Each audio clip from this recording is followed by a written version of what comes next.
ఓం శ్రీ సాయినాథాయ నమః. శ్రీ సాయి సచ్చరిత్రము 26వ అధ్యాయము. ఈ విశ్వమునందు కనిపించు ప్రతి వస్తువు కేవలము భగవంతుని మాయచేత సృష్టింపబడినది. ఈ వస్తువులు నిజముగా ఉండి ఉండలేదు. నిజముగా ఉండునది ఒక్కటే, అది ఏ భగవంతుడు. చీకటిలో తాడును చూసి పామును అనుకొనుచున్నట్లు ప్రపంచములో కనిపించు వస్తువు బాహ్యమునకు కనిపించినట్లుగా కనిపించదు. దాని అంతర్గతముగా నున్న సత్యమును మనము తెలుసుకొనలేము. సద్గురువే మన బుద్ధి అను అక్షులను తెరిపించి వస్తువులను సరిగా చూచునట్లు చేయును. మనకు అగుపడునది నిజస్వరూపము కాదని గ్రహించదము. కాబట్టి సద్గురుని అసలైన దృష్టిని కలుగు చేయమని ప్రార్థింతుముగాక. అదే సత్యదృష్టి.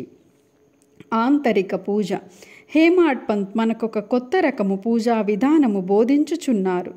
సద్గురుని పాదములు కడుగుటక ఆనంద బాష్పములనే వేడి నీళ్లను ఉపయోగించదము కాక, స్వచ్ఛమైన ప్రేమయను చందనమును వారి శరీరమునకు పూసదముగాక, దృఢ విశ్వాసమను వస్త్రముతో వారి శరీరమును కప్పెదముగాక, అష్టసాత్విక భావములనుడు 8 తామర పుష్పములను సమర్పించదముగాక, ఏకాగ్ర చిత్తము అను ఫలమును సమర్పించదముగాక, భావము అను బుక్క వారి శిరస్సుపై చల్లి భక్తి అనే మొలత్రాడును కట్టెదముగాక, మన శిరస్సును వారి బొటన వ్రేళ్లపై ఉంచదముగాక, సద్గురుని ఈ ప్రకారముగా నగలతో అలంకరించి మన సర్వస్వమును వారికి సమర్పించదముగాక.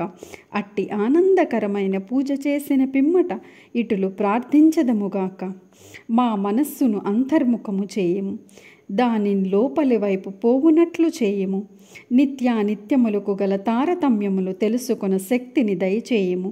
ప్రపంచ వస్తువులందు మాకు గల ఆసక్తిని పోగొట్టి మాకు ఆత్మ సాక్షాత్కారము కలుగునట్లు చేయము. మేము మా శరీరమును ప్రాణమును సర్వమును నీకు సమర్పించదము. సుఖదుఖాలు భావములు కలుగకుండునట్లుగా మా నేత్రములు నీవిగా చేయము. మా శరీరమును మనస్సును నీ స్వాధీనమందుంచుకొనుచు నీ ఇష్టము వచ్చినట్లు చేయము. మా చెంచల మనస్సుని నీ పాదముల చెంత విశ్రాంతి పొందుదుముగాక. ఇక నీ అధ్యాయములోని కథల వైపు మరలదము. భక్తి పంత్. ఒకనాడు పంతు అను భక్తుడు మరొక సద్గురుని శిష్యుడు అదృష్టవశమున షిరిడీకి వచ్చెను. అతనికి షిరిడీకి పోవు ఇచ్ఛ లేకుండెను. కానీ తానొకటి తలచిన దైవం ఇంకొకటి తలచునందురు. అతడు BB&CI రైల్వేలో పోవుచుండెను. అందులో అనేకులు స్నేహితులు బంధువులు కలిసిరి. వారందరూ షిరిడీకి పోవుచుండిరి. వారందరూ తమ వెంట రమ్మని కోరగా అతడు వారిని కాదనలేకుండెను. వారి బొంబాయిలో దిగిరి. పంతు విరాల్లో దిగెను. అచ్చట తన గురువుని దర్శించి షిరిడీకి పోవుటకు అనుమతి పొందిరి. ఖర్చుల నిమిత్తము డబ్బును కూర్చుకొని అందరితో కలిసి షిరిడీకి వచ్చెను. అందరూ ఉదయమే షిరిడీ చేరి 11 గంటలకు మసీదుకు పోయిరి. బాబా పూజ కొరకు చేరిన భక్తుల గుంపును చూసి అందరూ సంతసించిరి. కానీ పంతుకు మూర్ఛ వచ్చి హఠాత్తుగా కింద పడెను. వారందరూ భయపడిరి. అతనికి చైతన్యమును కలిగించుటకు ప్రయత్నించిరి. అతని ముఖముపై నీళ్లు చల్లగా బాబా కటాక్షము చేత తెలివి వచ్చెను. నిద్ర నుంచి లేచిన వాని వలె లేచి కూర్చెండెను. సర్వజ్ఞుడగు బాబా అతడు ఇంకొక గురువు తాలూకు శిష్యుడని గ్రహించి నిర్భయముగా ఉండుమని ధైర్యము చెప్పుచు తన గురువునందే భక్తుని నిలుచున్నట్లు ఈ క్రింది విధముగా పలికెను. ఏమైనను కానిండు, పట్టు విడువరాదు. నీ గురువుని యందే ఆశ్రయము నిలుపుము. ఎల్లప్పుడూ నిలకడగా నుండుము. ఎప్పుడు వారి ధ్యానమందే మునిగియుండుము. పంతు ఈ మాటల యొక్క ప్రాముఖ్యమును గ్రహించెను. ఈ విధముగా తన సద్గురుని జ్ఞప్తికి తెచ్చుకొనెను. అతడు తన జీవితంలో బాబా చేసిన ఈ మేలును మరవలేదు. హరిశ్చంద్ర పితలే. బొంబాయిలో హరిశ్చంద్ర పితలే అను అతను ఉండెను. అతనికి మూర్ఛ రోగముతో బాధపడుచున్న కొడుకు కలడు. ఇంగ్లీషు మందులకు ఆయుర్వేద మందులను కూడా వాడెను. కానీ జబ్బు కుదరలేదు. కావున యోగుల పాదములపై బడుటయే సాధన ఒక్కటే మిగిలెను. 15వ అధ్యాయం నందు చక్కని కీర్తనలచే దాసగును బాబాను కీర్తిని బొంబాయి ప్రెసిడెన్సీలోను వెల్లడి చేసినని తెలుసుకుంటమి. 1910లో పితలే అట్టి కథల కొన్నింటిని వినిను. వాని నుండి ఇతరులు చెప్పిన దాని నుండి బాబా తన దృష్టి చేతను స్పర్శ చేతను బాగు కానట్టి జబ్బులను బాగు చేయునని గ్రహించెను. సాయిబాబాను చూచుటకు మనస్సులో కోరిక పుట్టింది. సర్వ విధముల సన్నాహమై బహుమానములు వెంట తీసుకొని పండ్ల బుట్టలను పట్టుకొని భార్యా బిడ్డలతో షిరిడీకి వచ్చెను. అతడు మసీదుకు పోయెను. బాబాకు సాష్టాంగ నమస్కారము చేసెను. తన రోగి కొడుకును బాబా పాదములపై వేచెను. బాబా ఆ బిడ్డ వైపు చూడగానే అతనికి ఒక వింత జరిగెను. పిల్లవాడు వెంటనే కళ్ళు గిర్రున తిప్పి చైతన్యమును తప్పి నేలపై పడెను. అతని నోట చొంగ కారెను. అతని శరీరము చెమట పట్టెను. అతడు చచ్చిన వాని వలె పడెను. దీనిని చూసి తల్లిదండ్రులు మిక్కిలి భయపడిరి. అటువంటి మూర్ఛలు వచ్చుచుండెను. కానీ ఈ మూర్ఛ చాలాసేపటి వరకు ఉండెను. తల్లి కంటి నీరు వరదగా కారుచుండెను. ఆమె ఏడ్చుటకు మొదలుపెట్టెను.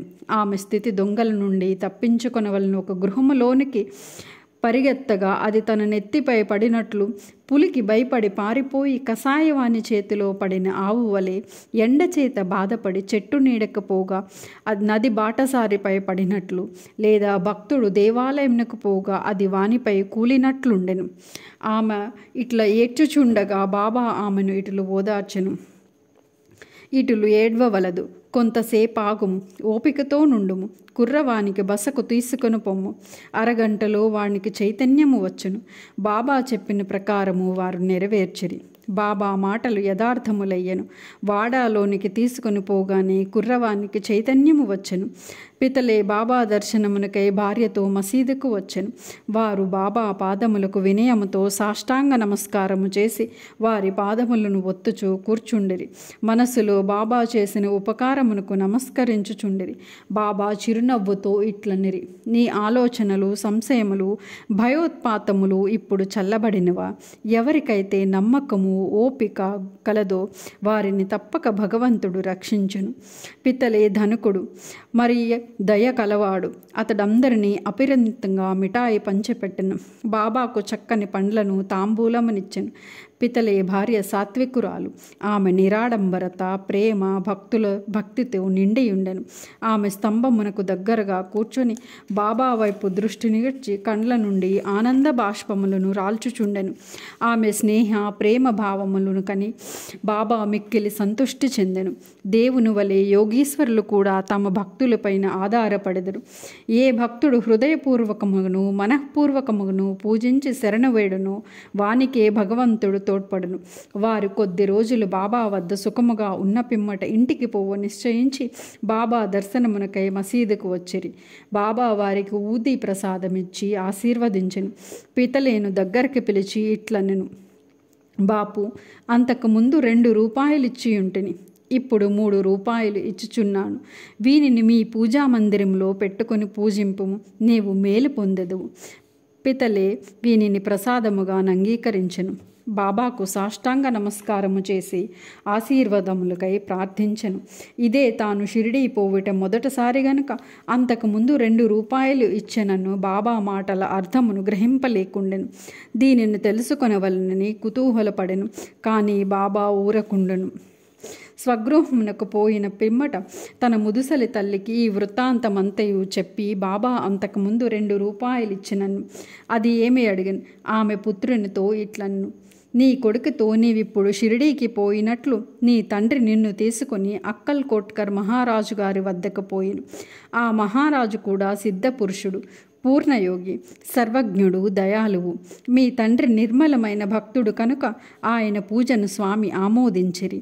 వారు మీ తండ్రికి 2 రూపాయలిచ్చి మందిరములో పెట్టి పూజింపమనిరి. మీ తండ్రి గారు చనిపోవు వరకు వాడిని పూజించుచుండిరి. అటు పిమ్మట పూజ ఆగిపోయినది. రూపాయలు పోయినవి. కొన్ని సంవత్సరముల పిమ్మట రూపాయల సంగతి పూర్తిగా మరచితిమి. నీ అదృష్టవంతుడగుడ్చే అక్కల్ కోట్కర్ మహారాజు శ్రీ సాయి రూపములో కనిపించి నీ కర్తవ్యమును జ్ఞప్తికి తెచ్చి నీ కష్టములను తప్పించు చూచుచున్నారు. కాబట్టి ఇక మీదట జాగ్రత్తగా నుండుము. సంశయములకు దురాలోచనములను విడువుము. మీ తాత ముత్తాతల ఆచారము ప్రకారము నడువుము. సత్ప్రవర్తనమును అవలంబింపు. కుటుంబ దైవములను పూజింపు. రూపాయలను పూజింపుము. వాని విలువను గ్రహించి వాటిని శ్రద్ధగా పూజించి మహాత్ముల ఆశీర్వాచనము దొరికినందుకు గర్వించుము. శ్రీ సాయి నీలోనున్న భక్తిని మేల్కొల్పినారు. నీ మేలు కొరకు దానిని అభివృద్ధి చేసుకొనుము. తల్లి మాటలు విని పితలే మిక్కిలి సంతోషించెను. శ్రీ సాయి యొక్క సర్వాంతర్యామి తత్వమందు వారి శక్తి యందు అతనికి నమ్మకము కలిగెను. వారి దర్శన ప్రాముఖ్యమును గ్రహించెను. అప్పటి నుండి తన నడవడికి గూర్చి చాలా జాగ్రత్తగా నుండెను. గోపాల్ అంబాడ్కర్ గారు. పూనా నివాసి గోపాల్ నారాయణ్ అంబాడేకర్ బాబా భక్తుడు. అతడు అబ్కారీ డిపార్ట్మెంట్లో 10 సంవత్సరములు నౌకరీ చేశాను. ఠానా జిల్లాలోనూ జహ్వర్ స్టేట్లోనూ ఆయన ఉద్యోగములు చేసి విరమించుకొనను. మరొక ఉద్యోగము కొరకు ప్రయత్నించెను, కానీ ఫలించలేదు. అతడు అనేక కష్టముల పాలయ్యను. అతను స్థితి రాను రాను అసంతృప్తిగా ఉండెను. ఈ ప్రకారము 7 ఏండ్లు గడిచెను. అతడు ప్రతి సంవత్సరము షిరిడీకి పోవచ్చు బాబాకు తన కష్టములు చెప్పుచుండెడివారు. 1916లో అతని స్థితి చాలా హీనముగా ఉండటచే షిరిడీలో ప్రాణత్యాగము చేయ నిశ్చయించుకొనెను. అతడు భార్యతో షిరిడీకి వచ్చి 2 మాసములుండెను. దీక్షిత్వాడాకు ముందున్న ఎడ్ల బండి మీద కూర్చొని ఒకనాడు రాత్రి దగ్గరనున్న నూతిలో పడి చావవలనని నిశ్చయించుకొను. అతడి ఈ ప్రకారము చేయ నిశ్చయించుకొనగానే బాబా మరియొకటి చేయ నిశ్చయించెను. కొన్ని అడుగుల దూరమున ఒక హోటల్ ఉండెను. దాని యజమాని సుగుణమేకర్ నాయక్. అతడు బాబా భక్తుడు. అతడు అంబాడేకర్ను పిలిచి అక్కల్ కోట్కర్ మహారాజు గారి చరిత్రను చదివితే అని అడుగుచు పుస్తకము ఇచ్చెను. అంబాడేకర్ దానిని తీసుకొని చదువసాగాను. పుస్తకము తెరచుసరికి ఈ కథ వచ్చెను. అక్కల్ కోట్కర్ మహారాజు గారి కాలములో ఒక భక్తుడు బాగు కానట్టి దీర్ఘ రోగముచే బాధపడుచుండెను. బాధను సహించలేక నిరాశ చెంది బావిలో దూకెను.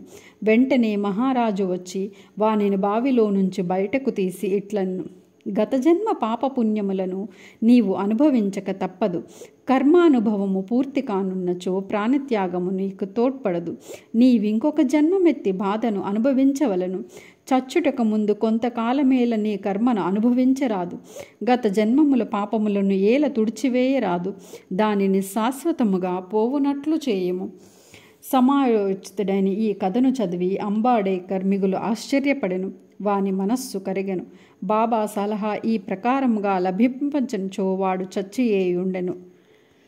బాబా సర్వజ్ఞతత్వమును దయాలుత్వమును చూసి అంబాడేకర్ బాబాయందు నమ్మకము బలపడి అతని భక్తి దృఢమయ్యెను. అతని తండ్రి అక్కల్ కోట్కర్ మహారాజ్ భక్తుడు. తనకు కొడుకు కూడా తండ్రి వలె భక్తుడు కావలనని బాబా కోరిక. అతడు బాబా ఆశీర్వచనము పొందెను. వాని శ్రేయస్సు వృద్ధి పొందెను. జ్యోతిష్యము చదివి అందులో ప్రావీణ్యము సంపాదించి దాని ద్వారా తన పరిస్థితిని బాగు చేసుకొనెను. కావలసినంత ధనమును సంపాదించుకోగలిగెను. మిగతా జీవితమంతయు సుఖముగా గడిపెను. 26వ అధ్యాయము సంపూర్ణము. సద్గురు శ్రీ సాయినాథార్పణమస్తు. శుభం భవతు.